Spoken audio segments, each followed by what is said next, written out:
Menta perlongan wara HP ka kubor betayu ballistic missile Houthi hasun Israel tongan skam kileno Houthi bekerjaan ke Iran ke wara ada attack ke bahe panjubab se strike ke Israel ya ke Yemen khanglat ke Israeli air defense system yo ballistic missile basiat na Yemen missile ula pra lengkot lengkai hadin bi osiat no ka air defense system jong Israel kani ka yalam ya ke Israeli air force ban launch ki interceptor pansiat panpra ya ki longkat lengkai jong missile Yemen hashtag sun kumbanyo teliki interceptor layu i ban launch ho missile katkum ka Times of Israel sawa ka siren saudong ka central bat southern Israel kan thup ha Jerusalem bat West Bank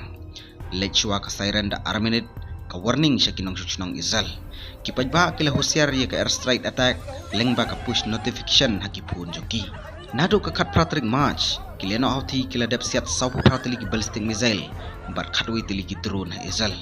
kani ka attack thamai ka bamta kawan ki kenta hadin ba kharwit ki missile Israel navy ya ka hodida budak bat pentikna pakani ga dika action her thama ka bajangai tame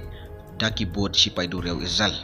ka IDF ka batai bakatai ka attack ka bompat juje koj meno namar ba ka hodida ka jangai khat praspa kilometer na Israel ya ka bamta kampat don kanu report syapang ki bayam katkum na ka Times of Israel missile advance sa R6 class corvette ukan tublang haga ni mission jong Israel